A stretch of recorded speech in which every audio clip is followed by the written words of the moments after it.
Hello guys, welcome back again sa ating YouTube channel, no, The Action Man. Una sa lahat, mega love shoutout po sa lahat ng mga kakamping at sa mga hindi man mga kakamping. Kung interesado ka sa video ito, patapusin mo na hanggang dulo at huwag nyo nang kalimutan na i-like at i-share ang ating video para malaman naman ng ilan sa ating mga kababayan na nagtutulog-tulugan sa katotohanan. So muli naman nagbabalik ang nag-iisa nyong host na si The Action Man para magbigay ng komentaryo at reaction sa mga mainit ng issue ng bayan. So ito ho mga ka-action, mga kakamping, no, may gusto lang ho ako na i-share sa inyo at magbigay lang ho ako ng aking side dito kung ano masasabi ko ho dito about nga po ito sa nangyari ho na pagpatay ng isang broadcasting ho mga ka-action, na kung saan ito po siya ay naka-live sa kanyang programa madaling araw at sa Barangay Calamba, Misamis Oriental, no. So, ito pala siya, bago pala pumasok pala ang isang gunman, no? Gunman sa gate, no? At nagpanggap na may mahalaga daw na ipapaanunsyo. Pero, makikita natin sa video na parang pilitan ang pagpasok niya at itinulak niya pa yung nagbukas ng gate, no?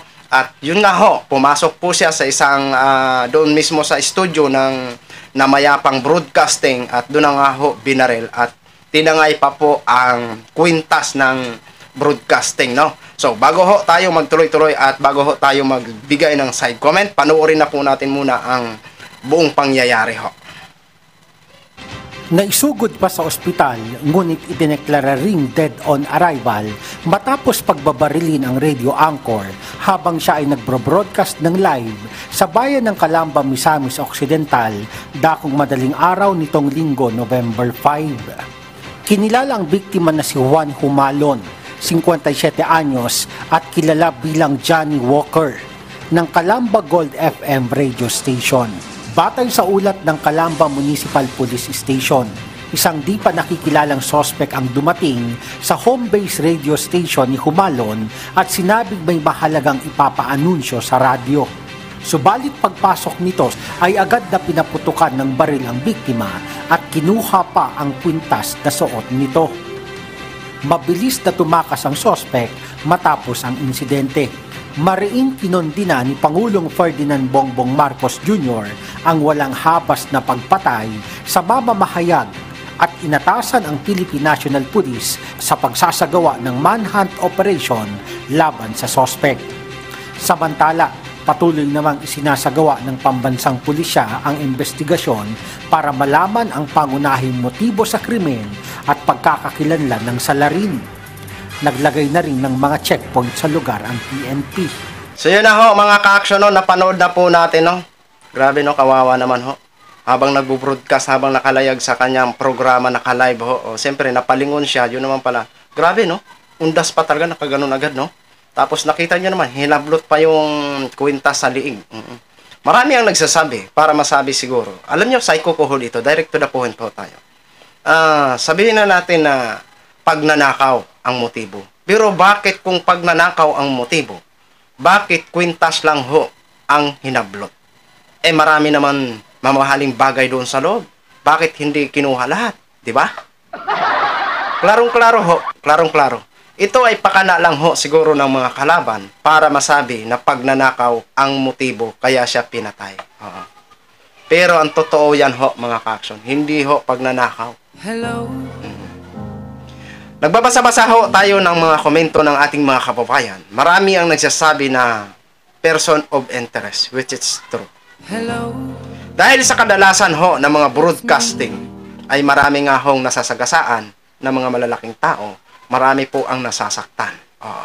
Di ba?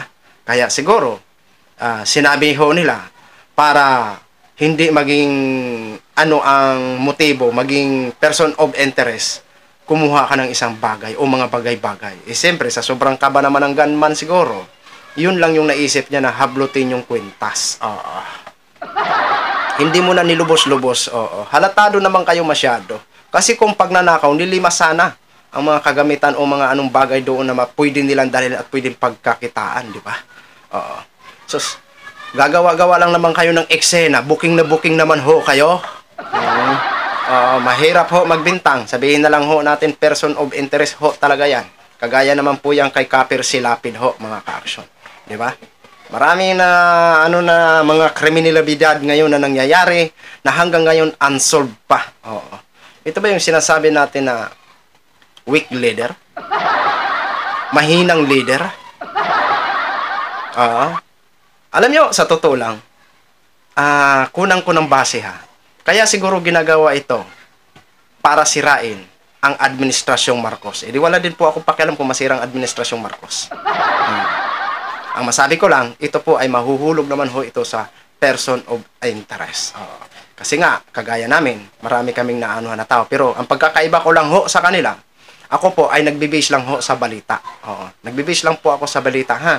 Hindi po ako kumukuha talaga ng actual na ano. Kung ano yung balita sa mga news, sinishare ko lang ho dito at nagbibigay lang ho ako ng side comment ko dito at nagbibigay din po kayo ng side comment nyo. Kaya hangad ho natin sa nangyari ho dito sa broadcasting, alam ho natin na hindi pagnanakaw ang malinaw, hindi pagnanakaw yun. Kaya lang ho, ginawa nila yun para sabihin o ipamula sa taong bayan na pagnanakaw ang motibo. Mga uto-uto lang ang pwede maniwala sa inyo.